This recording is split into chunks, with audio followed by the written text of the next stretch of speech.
Bom dia, amada igreja. Bom dia, amada igreja. Bom dia, amada igreja. Primeira Sorocaba online hoje, nos dias atuais.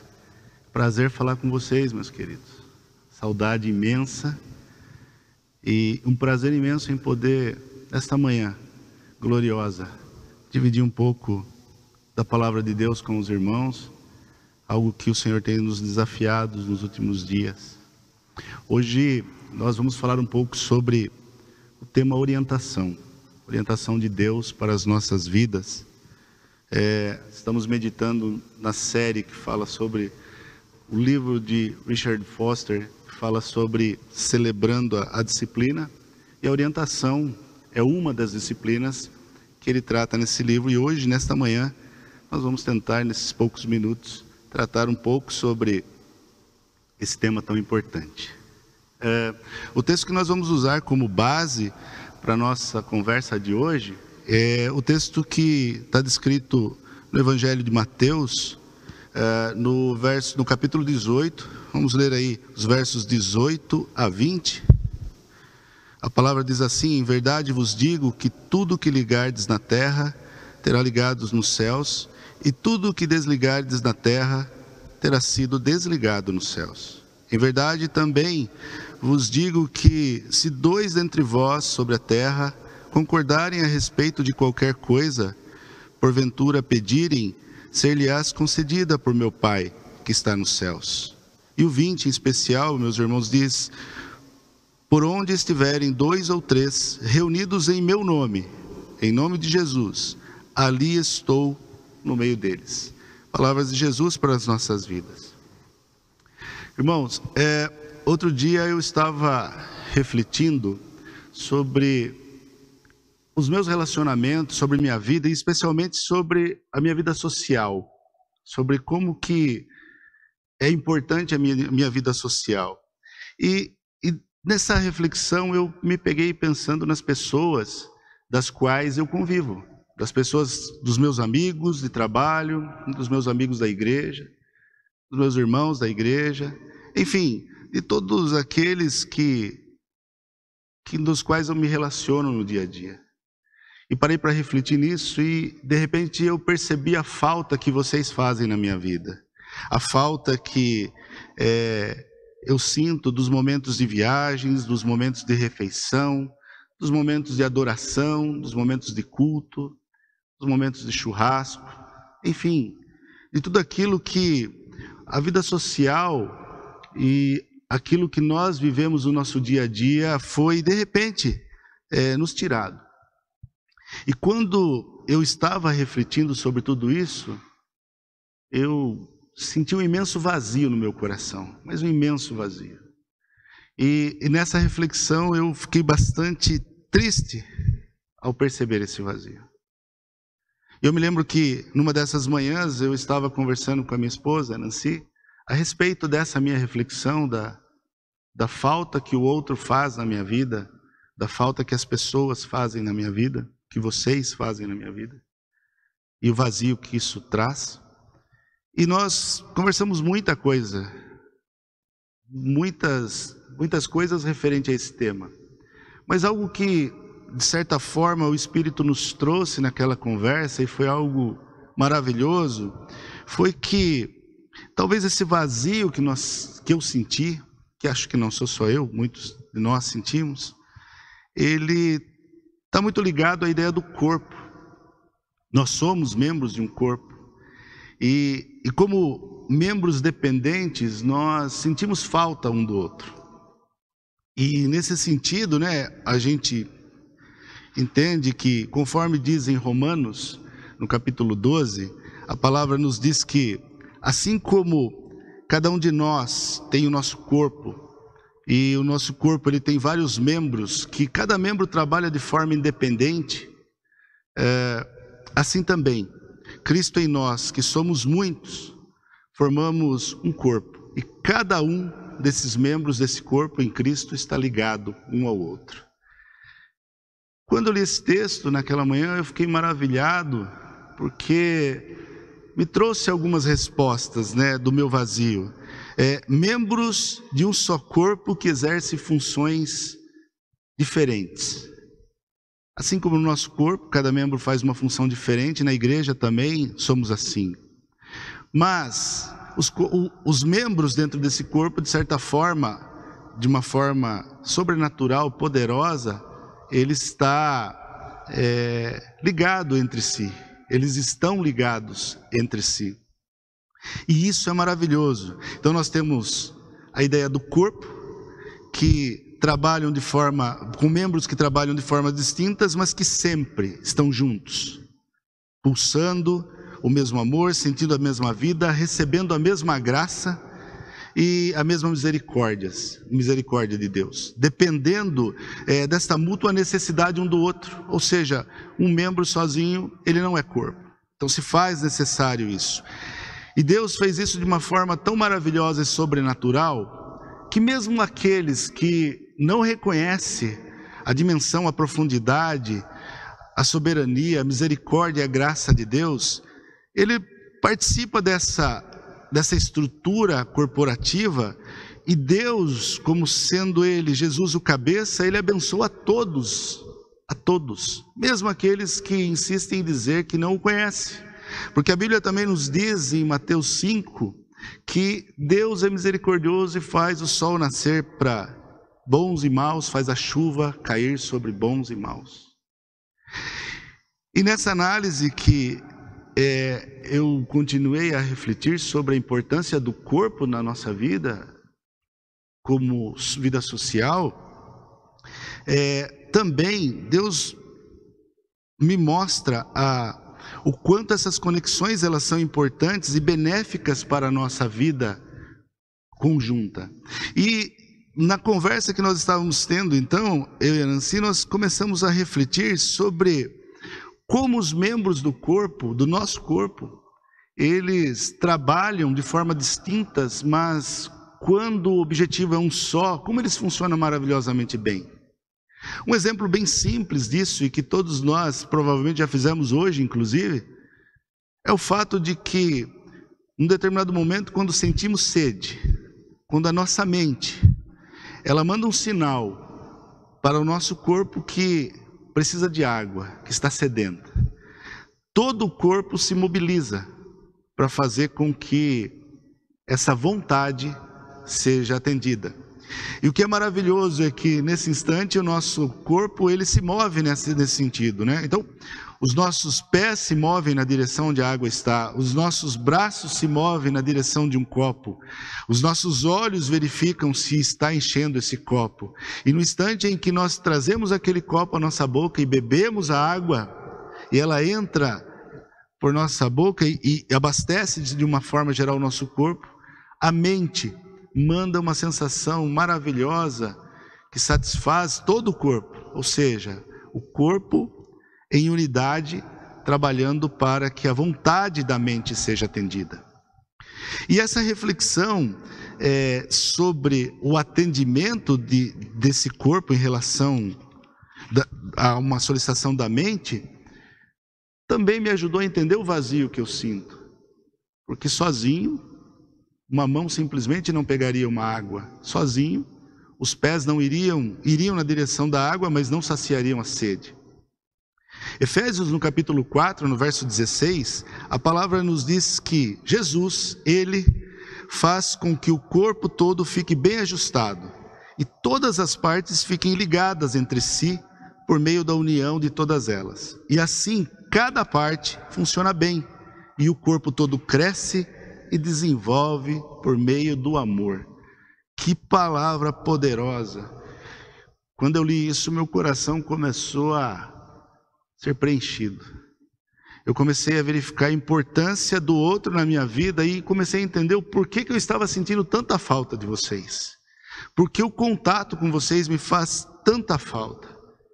Porque Jesus, ele tem um propósito nesse coletivo, porque Jesus, ele age na comunhão do corpo, porque Jesus, ele mesmo promove o crescimento em santidade, ou avivamento da fé, através da união desse corpo, através do que a palavra diz aqui, que ele faz funcionar bem esse corpo, ele liga o corpo entre si.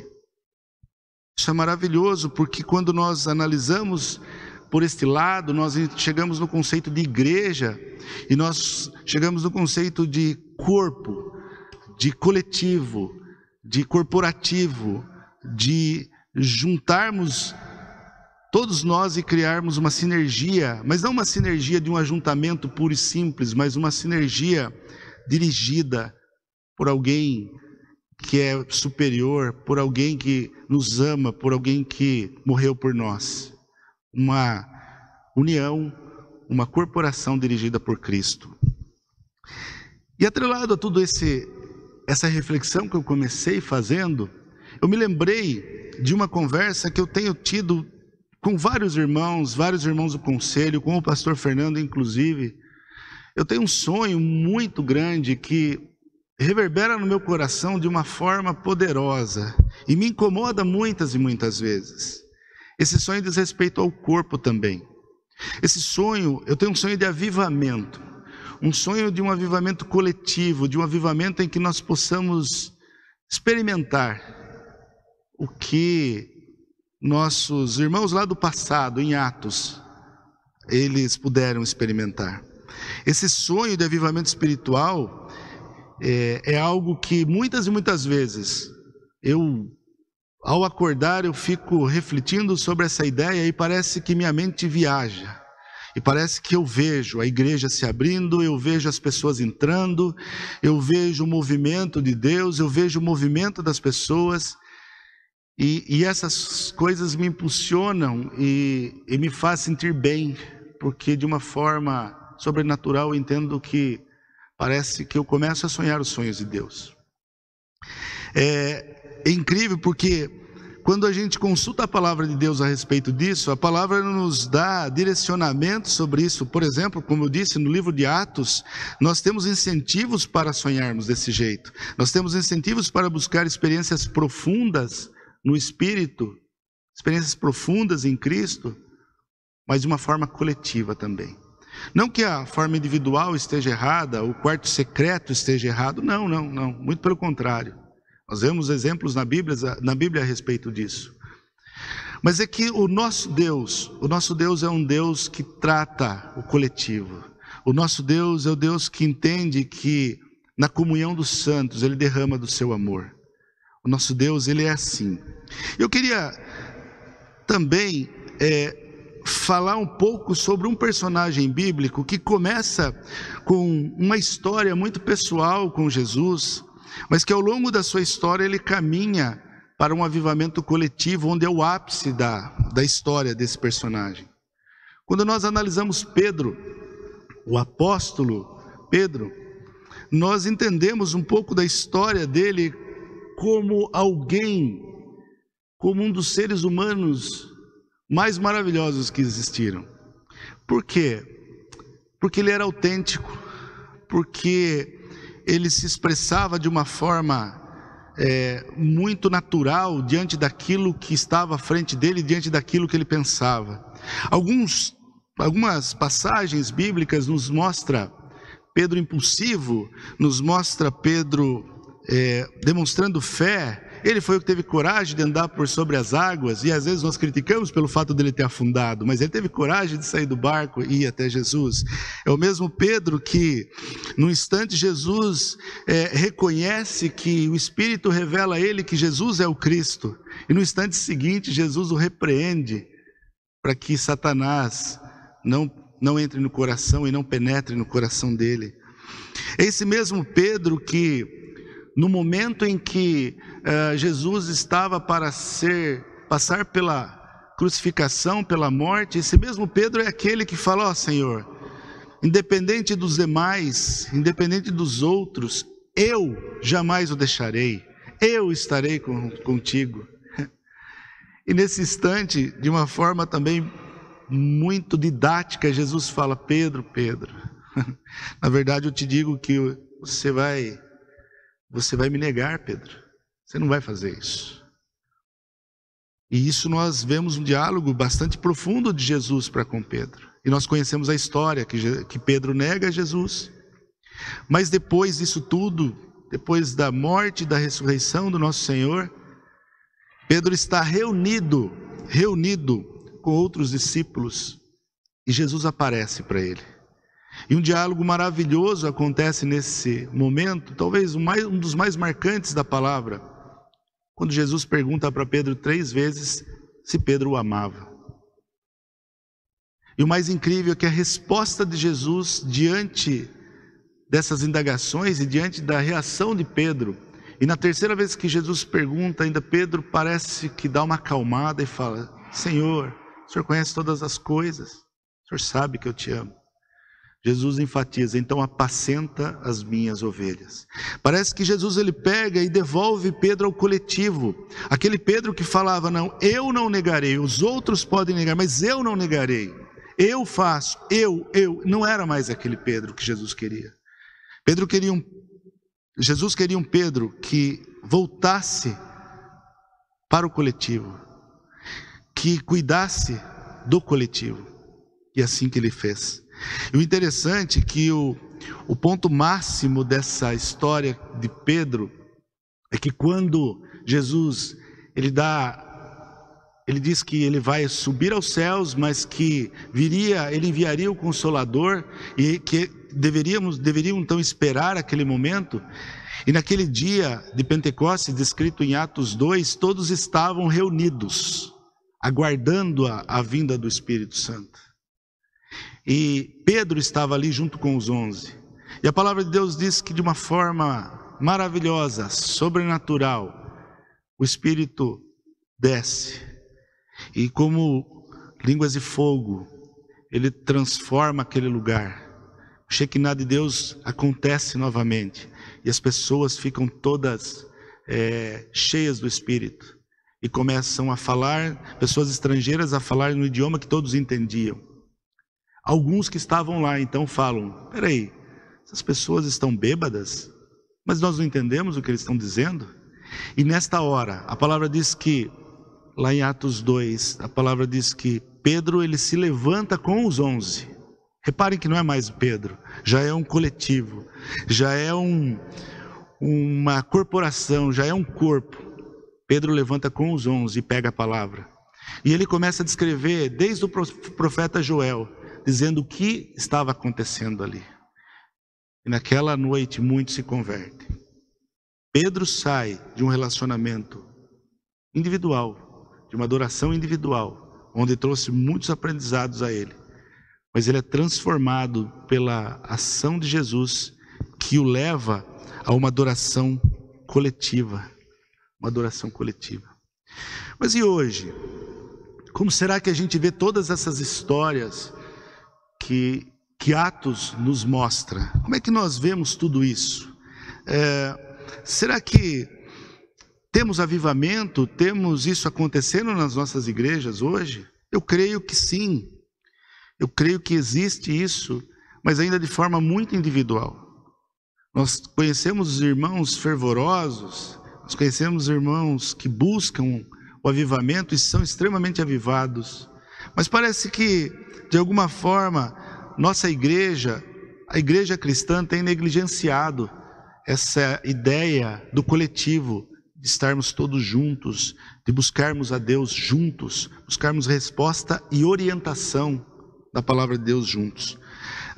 Richard Foster, que é o autor do livro Celebrando a Disciplina, ele ressalta um pouco essa questão, talvez dizendo que isso tenha a ver com a nossa cultura ocidental. A cultura ocidental ela é individualista. Nós vivemos numa cultura individualista e a busca de uma vontade de Deus de forma coletiva parece ser até utopia diante de uma situação como essa. Parece que nossa sociedade é assim. Mas o fato é que a palavra de Deus nos diz que nem sempre foi assim. O povo de Deus nem sempre foi desse jeito, individualista. Nós vemos na palavra de Deus que quando Deus teve o desejo, a vontade de resgatar o seu povo, que era cativo no Egito, ele levanta um homem, Moisés. E Deus, ele não fala para Moisés: vai lá e salva um indivíduo, vai lá e... Ele não fala isso. Deus é o Deus do coletivo. Ele fala: eu quero o meu povo eu quero que seja salvo.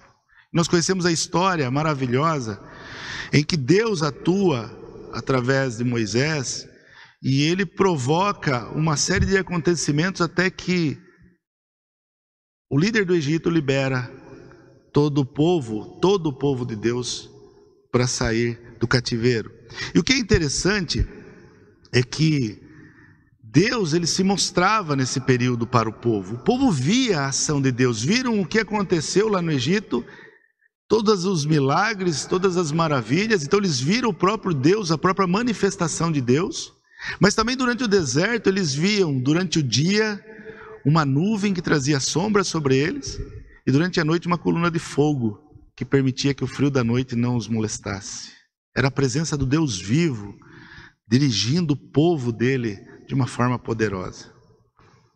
Mas aí chega um dia, o povo ele começa a se rebelar contra Deus, e Deus manda ordens e ordenanças para que o povo mudasse, para que o povo se convertesse, para que o povo parasse com algumas coisas. E as palavras que Deus envia, então, era muito pesada para aquele povo ouvir, era muito pesada. E o povo se reúne então e chama Moisés e fala: Moisés, faz o seguinte, ouvir o que Deus tem para nos dizer é muito pesado para nós. Faz o seguinte, ouça o que Deus tem para dizer e nos fale. Vai no nosso lugar e ouve o que Deus tem para dizer. E nesse instante começa então uma nova forma de Deus se manifestar com o seu povo através dos profetas. Deus deixa de falar diretamente com o povo e começa a falar através dos profetas. Foi uma mudança, mas no entanto ainda aí havia a ideia do Deus único, ainda trazendo uma mensagem única e se dirigindo a um único povo, apesar de não ser mais direto. Mas com o passar do tempo, a gente vai até lá na frente um pouco na história de Samuel. Quando o povo vê que Samuel está ficando velho, o povo fica inquieto e busca Samuel e fala: olha, nós entendemos que nós estamos precisando de um rei. A gente não precisa mais de um profeta simplesmente, nós queremos um rei.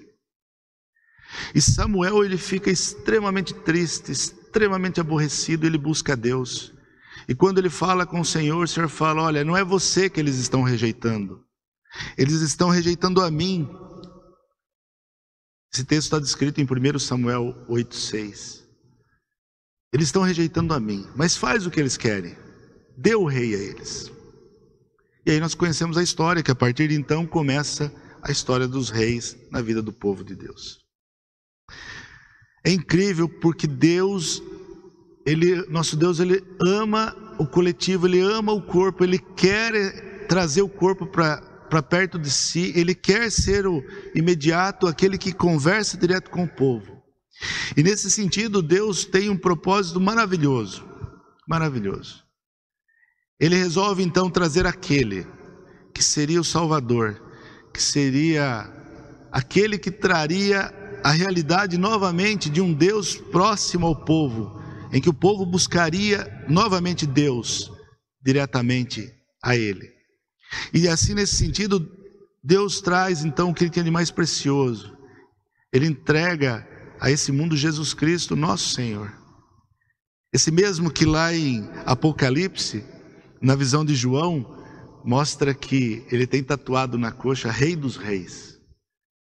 Então nós temos agora na nossa história de Deus nas nossas vidas, Deus fala: chega de reis, eu vou trazer o Rei dos Reis, Cordeiro Santo, aquele que virá para salvar um povo que está perdido. Chega do que já passou, é uma nova aliança que eu quero trazer. E assim Jesus, ele surge, e Jesus, ele nasce como homem, e ele vive como homem, e de uma forma maravilhosa nós vemos que Jesus, nas palavras do texto que eu li no início, que ele fala simplesmente assim: onde 2 ou 3 estiverem, eu estarei com vocês. Ele volta à ideia do coletivo, ele volta à ideia de trazer esse conceito novamente aos nossos corações. Ele volta à ideia de que não precisamos de alguém para chegar a Deus, nós vamos fazer um coletivo, nós vamos ouvir o que o Senhor tem para nos dar. Jesus trabalha com os 3 mais chegados dos apóstolos, ele trabalha com os 12 apóstolos, ele trabalha com 70 discípulos, mas sempre em coletivo, sempre em coletivo. Jesus nos disse que estaria no meio de nós quando estivéssemos reunidos 2 ou mais. Experiência, acho que alguns de vocês já tiveram a experiência de estar reunidos com o povo de Deus, no momento de jejum, no momento de uma vigília, no momento em que todos temos um propósito de orar e buscar a Deus nesse sentido. Eu creio que alguns de vocês já viveram essa experiência.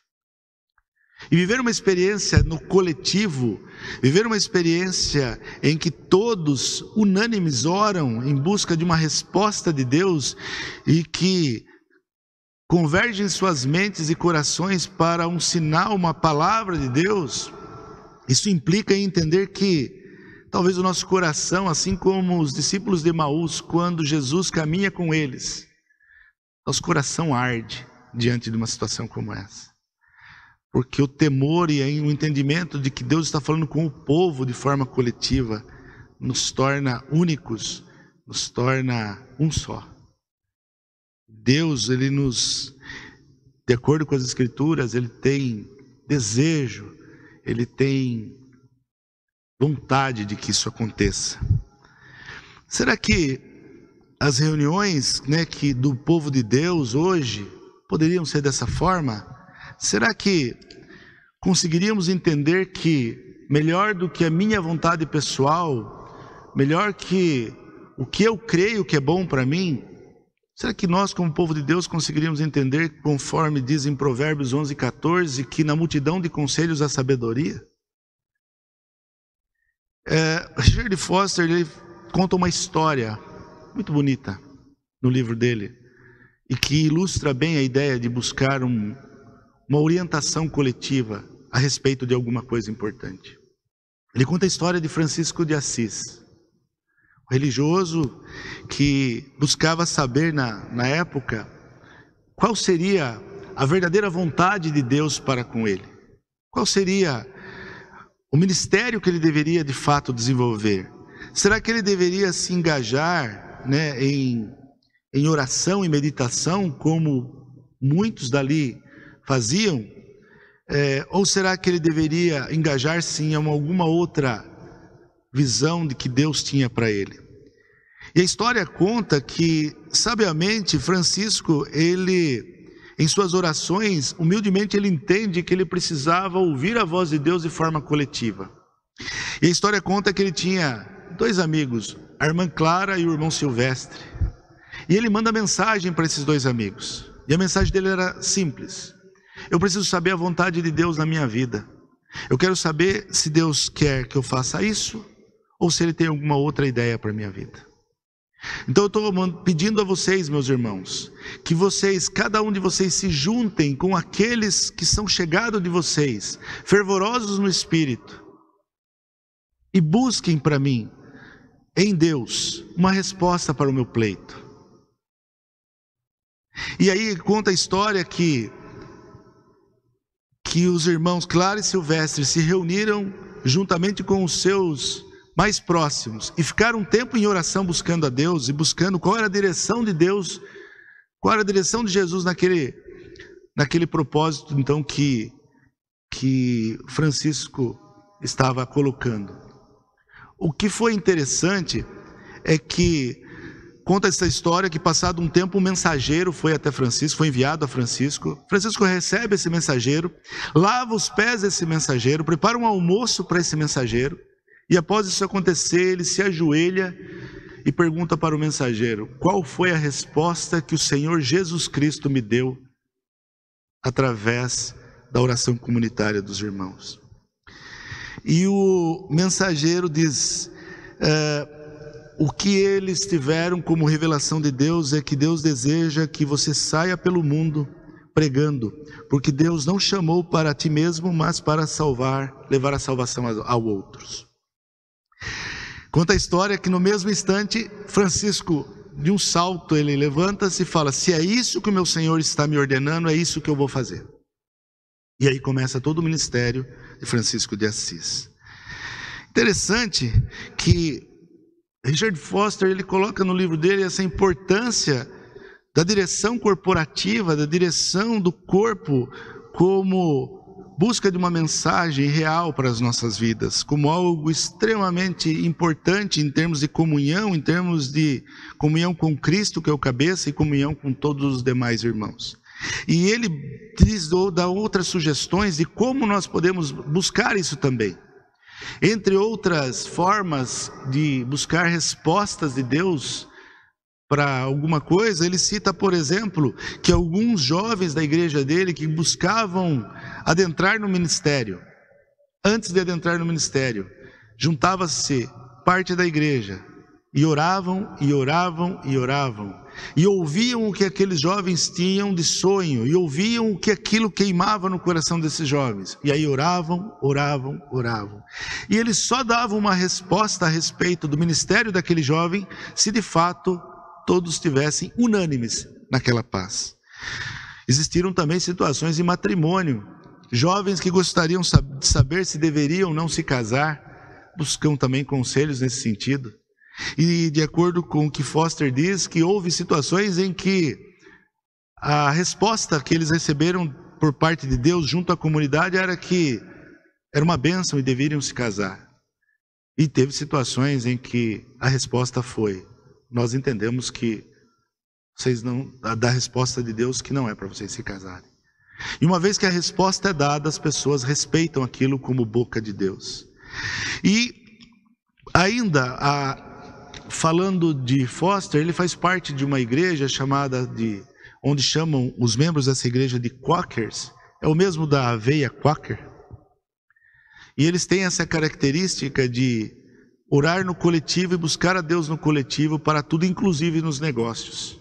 Eles dizem que nenhuma reunião de negócio ela é feita sem que ela seja uma reunião de adoração, uma reunião de busca a Deus. É interessante incluir tudo isso nas nossas vidas, afinal de contas nós somos um ser íntegro, único.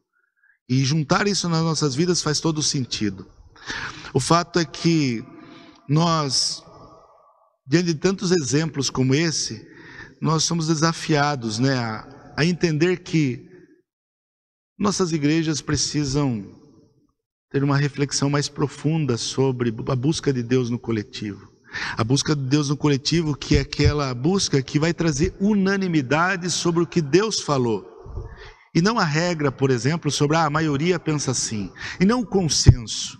Mas é o princípio da orientação corporativa, ela diz que Deus falou.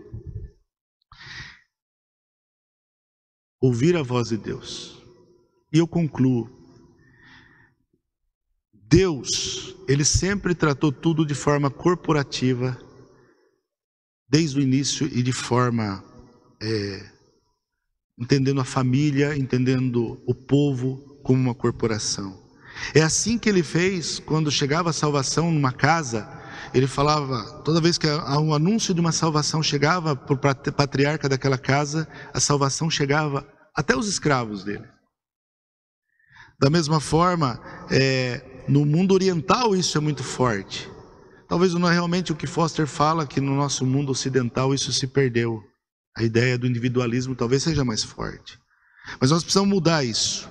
Porque para a gente poder experimentar o avivamento na nossa igreja, nós precisamos passar pelo avivamento individual, sim. E nós precisamos chegar no avivamento coletivo, assim como Pedro passou por todas as fases.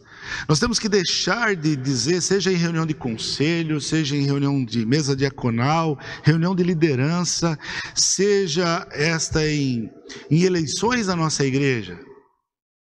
Nós temos que parar com a frase, na minha opinião. Nós temos que mudar essa realidade. Mas para a frase, assim diz o Senhor. Assim diz o Senhor. Esse é o desafio de uma igreja em tempos em que Deus para o mundo e nos separa por um tempo, para sentirmos a ausência e a falta de um e de outro, para sentirmos que o corpo é necessário, para sentirmos que a nossa junção é necessária, para que a gente deixe o nosso individualismo de lado e para que a gente entenda que somos muito melhor na sinergia de corpo, para entender que Deus tem um propósito imenso na comunhão do corpo. Eu não sei em que fase você está, meu irmão. Eu não sei se, assim como Pedro, você ainda está na fase do chamado que ele teve por Jesus, ou quem sabe você esteja na fase de dizer a Jesus que você nunca vai negá-lo, ou você está na fase de dar passos de fé, como andar nas águas, ou talvez você esteja na fase em que você está sendo desafiado por Cristo a sair de uma adoração individual, de um avivamento individual e começar então a trabalhar na igreja como um todo e criar corpo na igreja, e da sua casa hoje, quem sabe lives, ou quem sabe participando de Zoom, de pequenos grupos, ou quem sabe até mesmo discipulados, por que não? Quem sabe você está nessa fase que Deus está te chamando para agregar valor ao corpo, à igreja. Ou quem sabe se você já está na fase de impactar a igreja com a tua palavra, de trazer a conversão, a palavra de Deus profunda, a salvação a todos. Não sei em que fase você está, mas o desafio para nós hoje é que há um caminho a ser perseguido, e o caminho ele deve culminar na nossa adoração corporativa, na nossa orientação para o corpo. E dessa forma Deus possa então nos ajudar a sermos um só corpo, a vivermos um só Espírito, e assim que possamos nos beneficiar da vontade do Pai, assim como eu falei no beber a água, que todo o corpo seja beneficiado em querer fazer a vontade do Pai como corpo, em nome de Jesus. Amém.